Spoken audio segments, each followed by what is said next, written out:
Hi, I'm Aaron Raw, and you're watching Atheist Edge. But I'm not the one having to remember to either take a pill or go get a shot or... Yeah, there's some new, like, male version of a pill, apparently. And, you know...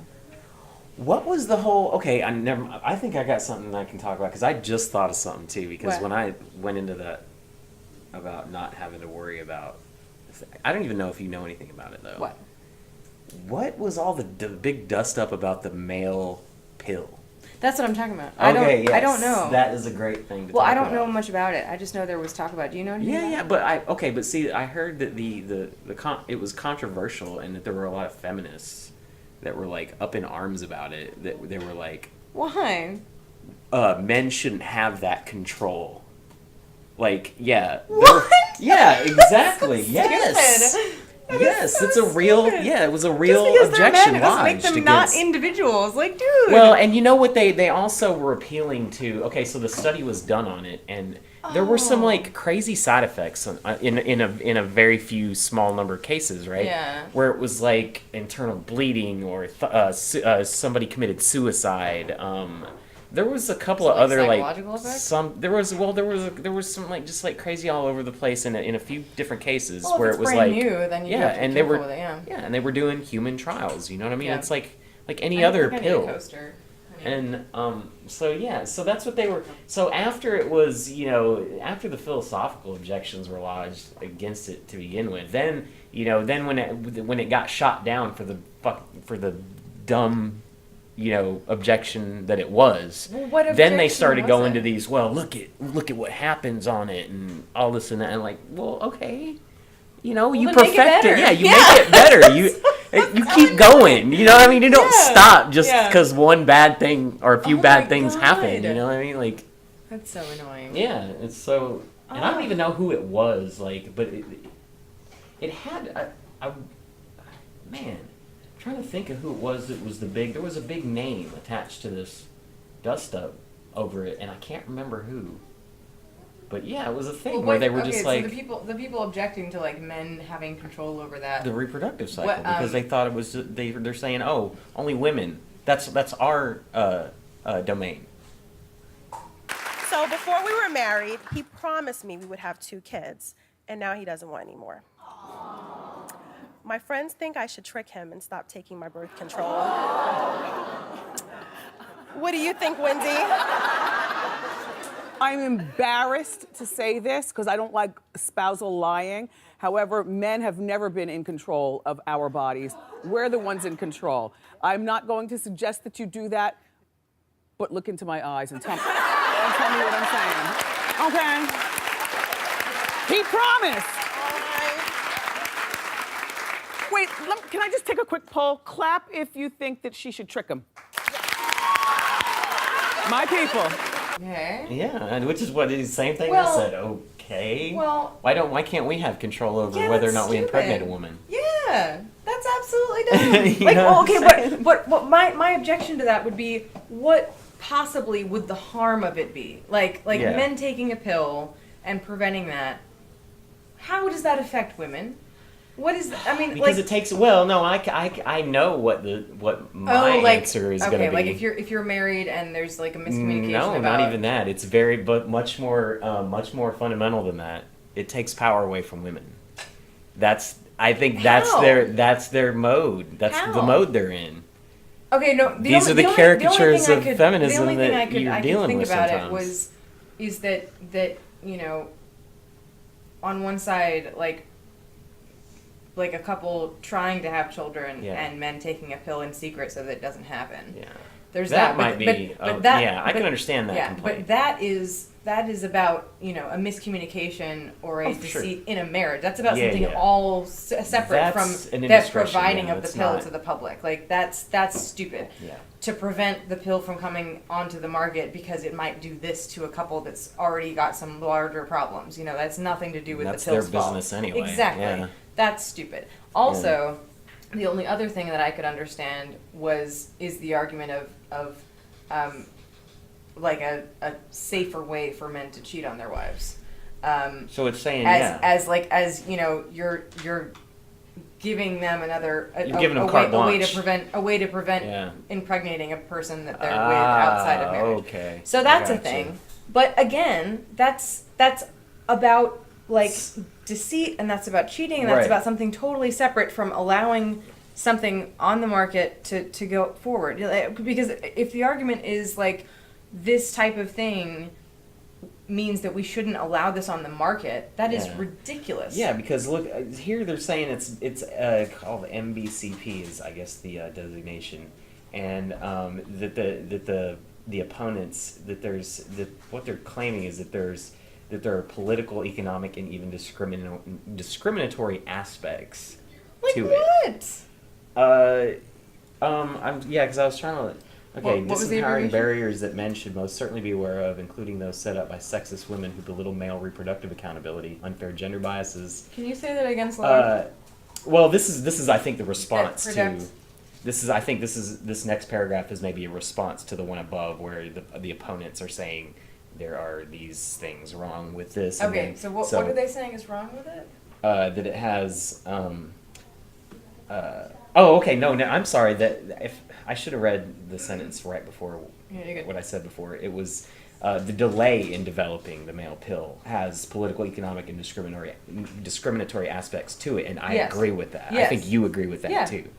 So because because contraception is not a women's issue only. Yeah, like, it's not a Because and you don't own the process. Yeah, you own what happens to your own body. Absolutely. But you don't own the process completely from end to end. And that's the thing, is women own their own bodies, but so do men. And they own their own bodies. That's so important. Bodily autonomy is a crux. That's a crux. That's a crux how of is like. How is that not understood? I don't understand that. Or like, how is bodily autonomy something that's how is like the question of bodily autonomy something that's oppressing women? I don't understand that. This is about. It's not. You're making the sense. That's what I mean. That's what they're saying. Is that what they're trying to say is that men being able to have ownership over what happens with the person that they are with, which does affect them. If you have children, or if you have whatever, that affects men. And that's the same thing about like the idea of abortion being only the decision of the mother. I don't like that. I mean, I absolutely think that it is affecting women's bodies more so than men's bodies in that situation. Right. But when you're talking about a person being born or not born, that's affecting both parents. Like that's affecting both people. Yeah. And so I don't understand why like there's this idea of men shouldn't have a voice at all in the decision for women to have an abortion or not within that same context. Like you, if you're a couple, and there's a question of whether you should have an abortion or not, I don't think that men should be silent on that issue, or the man involved. I don't think there's an is-ought involved in abortion, but I think you have the right to make the choice because But I just mean women saying like, this is my decision and you can't tell me what you think. Like I don't like that. Okay. That's what I'm saying. Is that there's some argument that like because it's a woman's body, men shouldn't be telling their opinion to her about what she should do with her own body. Well, they can voice it. But that's what I mean. Sure. Is that but you're still dealing with the production of a child possibly, and that does affect the other person. That affects the partner. And so that's don't be a dick why and consider your partner. in the decision-making process. You don't necessarily have to defer. Right. But you sit down with your partner and say, hey, I'm not saying, I know this might be misconstrued. I'm not saying that that men should be the one to decide for No, that's women. fine. That's why I'm saying. Yeah. You don't defer, but you be a normal human being and talk about things with your partner. If you're having, sex with someone, and if you're possibly creating a child with someone, there needs to be that level of communication anyway. You need to understand that you need to be able to talk about certain things, and you need to be able to make a decision and respect each other and whatever. Well, let me ask you this though too. Yeah. So do you feel like that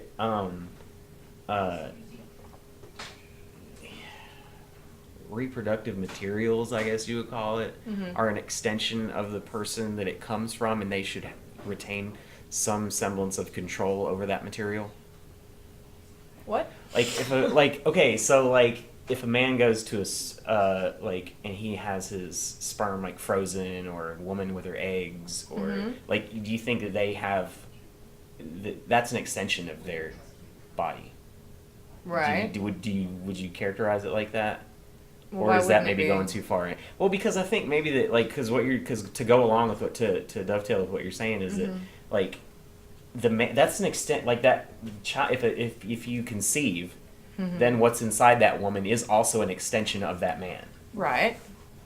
Well, in a limited sense. Right. No, right? absolutely. That's what I mean is that it's a the decision to have children, to not have children, whatever, is a decision between the two people involved. It's not between one person. Yeah, yeah. And it is sometimes characterized that way because it's almost like it's this pendulum swing way over to the other side from this idea of it being only on men. Men decide. Where really the truth of it is somewhere in the middle. It is in the middle, yeah. It's about both. And it's about respecting both people as individuals with bodily autonomy that can decide whether they want to have children or not, whether they want to, whatever. Right. It's so stupid that it's women haven't had a voice for this long, so let's not give men a voice at all. It's way over here. No. Individuals are individuals. You can't control your birth gender or your birth sex.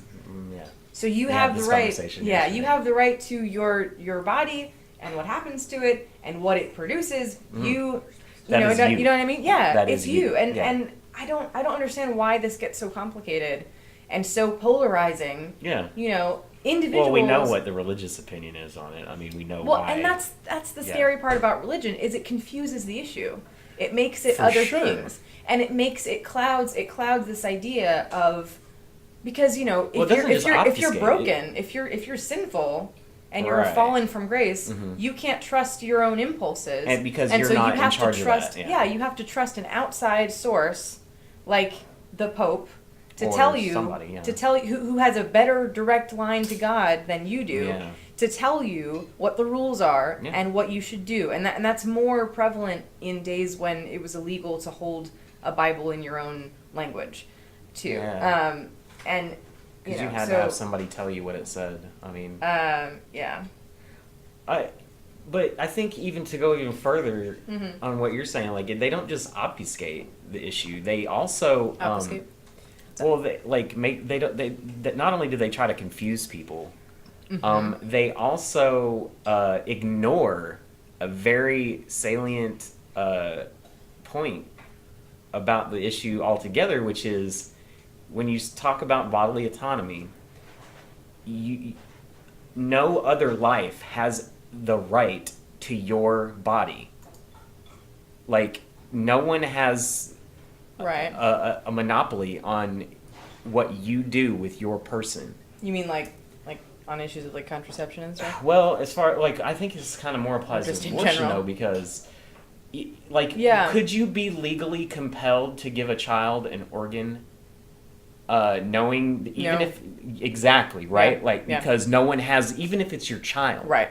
You can't be legally or if compelled. Your parent or whatever, because even if you knew they would die, it still has to be your decision. It still has to be your decision because it's your body. I think that's a very good point about abortion. That's what they also ignore that part of it too, because that thing, the what's living inside you, even if you grant it personhood, well, and it doesn't have a right to live in subsistence inside your body if you don't wish that. Right. And and especially, and people talk about,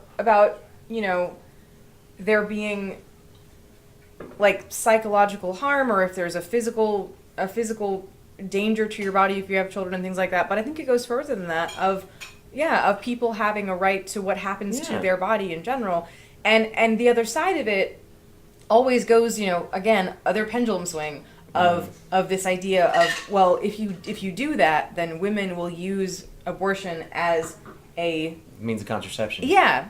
As the only means to that slippery slope. Yeah. Right? Yeah. Of like they'll be frivolous with it. Then and we're it's like, just gonna be and it's like bestiality and what's next, I know, I mean what?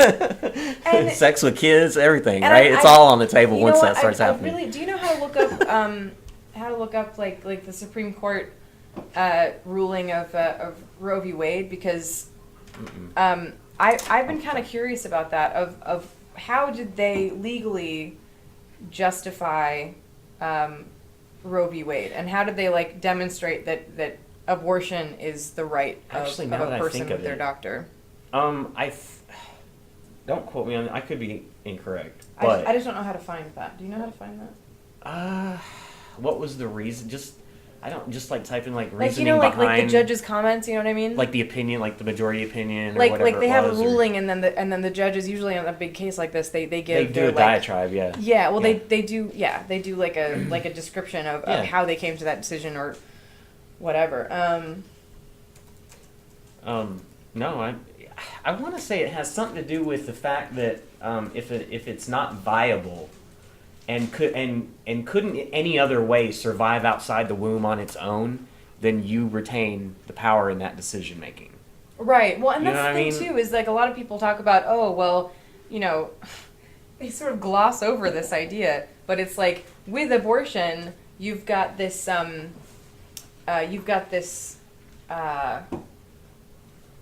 this automatic characterization of third term abortion and how horrific that is.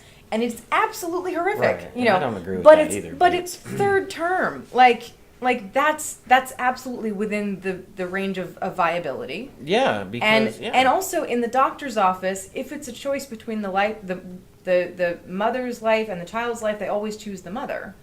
And that's, I don't know where that decision came from legally, but I feel like I want to get behind the logic of why, because I'm not sure I can articulate it clearly. It just seems like such a clear issue to me. right. But it's like, what's the constitutional or legal, you know what I mean? So it looks like they're Did saying, you find it? yeah, because I guess it was Blackman that wrote the majority opinion. Okay. So he's basically saying that when they made the decision, it was basically based explicitly on rejecting fetal right to life argument to begin with.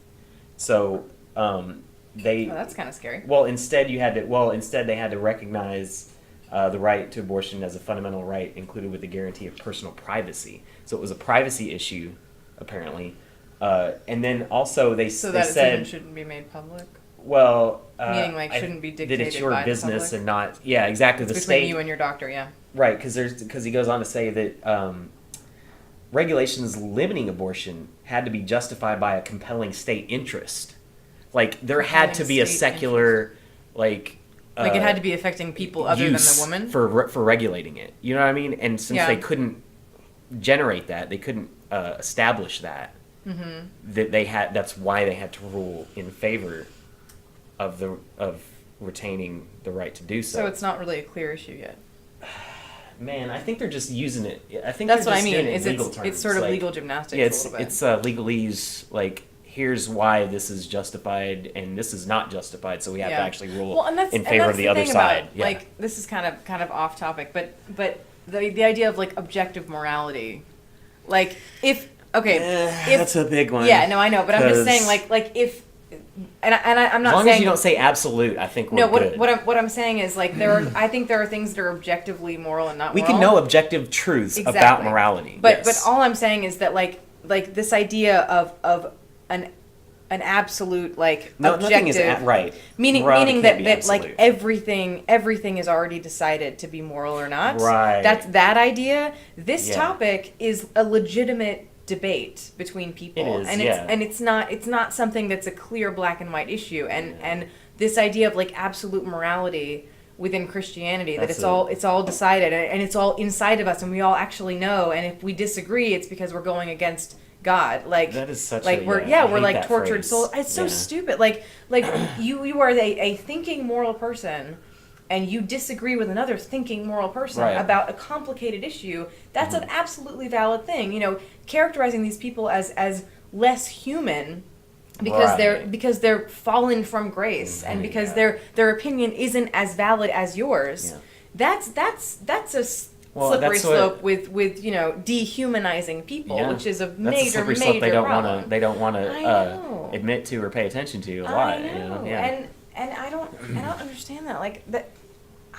Well, the way I look at it is like that absolute thing. There can be, you can't have absolute morality because you can, in any given situation, you can see where making one decision one way would be moral in one situation, but making the same decision in another situation would be immoral. It's a gray area, and it's situational ethics, and we all use it. We apply it to everyday life, in every situation. It's by the situation, and I think if we had a instilled higher power sense of right and wrong, then we wouldn't have a judicial system. Like we wouldn't have we wouldn't laws. have a need for exactly. Yeah, we would have this inherent sense of what's right and wrong, and judicial system not in the sense of punishing people who violate that, because that would be an argument of them falling from grace and whatever and sin. But I mean the judges deciding what should be right and wrong based on a panel, not based on one person. Like the Supreme Court of 9 people that disagree all the time. And these are human beings who are trying to get at what should be there. And of course the Supreme Court doesn't deal with what's moral, they deal with what's constitutional. But this idea of you know, it not being black and white, of this is what's right, this is what's wrong. Even within the Bible, of course, you have this gray area of and it contradicts itself in many places. Like you can't just read it cover to cover and be like, well, that's letter to letter how I should live my life. It's like, I don't think depending that the Bible on is which, comprehensive to begin with on I morality know, anyway. And it's like, got a lot of things depending wrong. on like this book and this verse and that verse, like they contradict each other. And how am I supposed to get to salvation? Like, I don't know. And so and that's the thing, is that if especially within like Christianity, if you had a legitimate faith that gave you a absolute sense of morality and an absolute sense of what was right and wrong, then I think Christianity would be much more unified if that was true. And they would have this idea of we all agree that this is what's right because it's coming from God. It's coming from us, and we are within grace. And you guys disagree and bicker among each other because you don't know. It's you know what I mean? Because if you think about it, because they all feel genuine within it. Like these are like people who are, you know, in the higher ranks of different religious ideas, and that's they're why I not don't consider Christianity a religion. It's a collection of beliefs. Absolutely. And they differ vastly from sect to sect. They're all individual religions unto themselves because they disagree about every single point of doctrine that exists. And something that I experienced when I was in it was that within the same church, everybody in that church, no matter what the religion is, they have their own specific version of who God is to them because it's personal. Exactly. And so their idea of what resonates with them about what they think Jesus does or what they think you know God wants. It's like, well, I don't think God would send people to hell. That's not my God. Exactly. Exactly. Yeah. That's not my God. That's not the Jesus I know. That's not the Jesus I know and have a like, relationship it's so with. stupid. And it's like if it was legitimate, if there was an actual source to it, it would be consistent. So, do you think that because see, that begs the question. Well, just the rest of that really quick. Just, you know, if you walk into like a Baptist church, like a God is awesome, you know, charismatic like kind of kids, you know, whatever, like with guitars and whatever. In that, you have people who are like within the same religious thing with the same pastor or whatever you call it in that context. You have this idea of I don't think that, or I don't understand why God would send people to hell.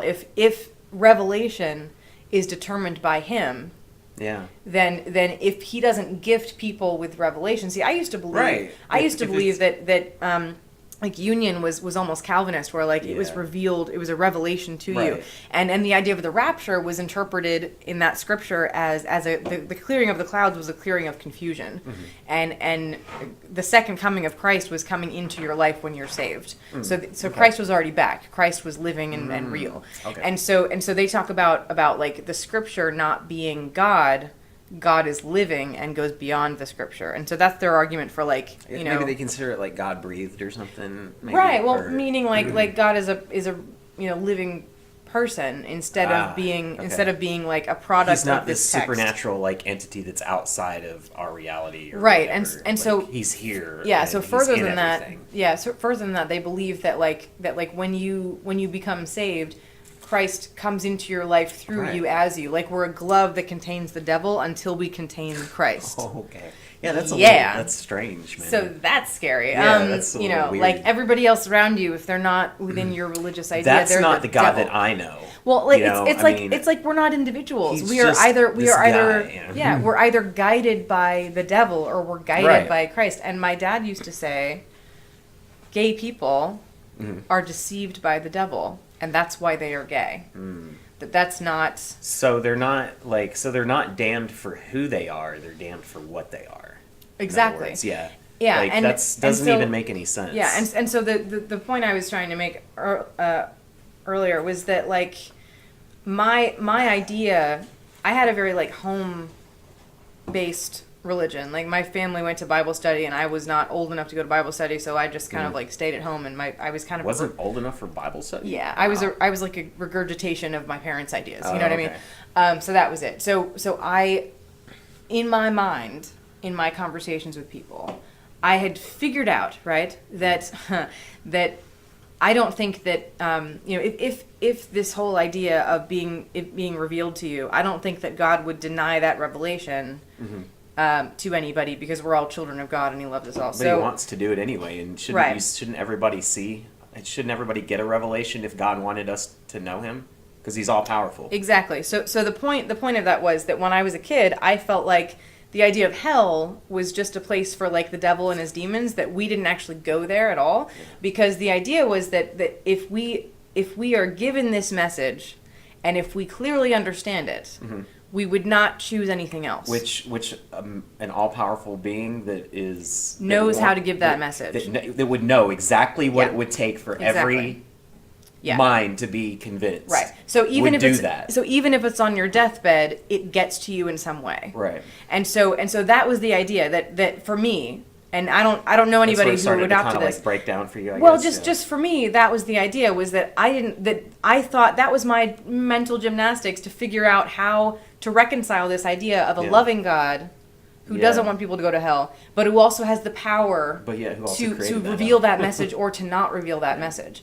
And so that was it. Atheist Edge. Walking the edge of what some consider offensive. But your feelings don't matter here, only facts. Edgy commentary on the dangers of doctrine, the foibles of faith, the bullshit of belief, the stupidity of superstition, and the idiocy of indoctrination. With razor-sharp wit, curiosity, and critical thought, we take an unblinking look at today's religions. We are Atheist Edge.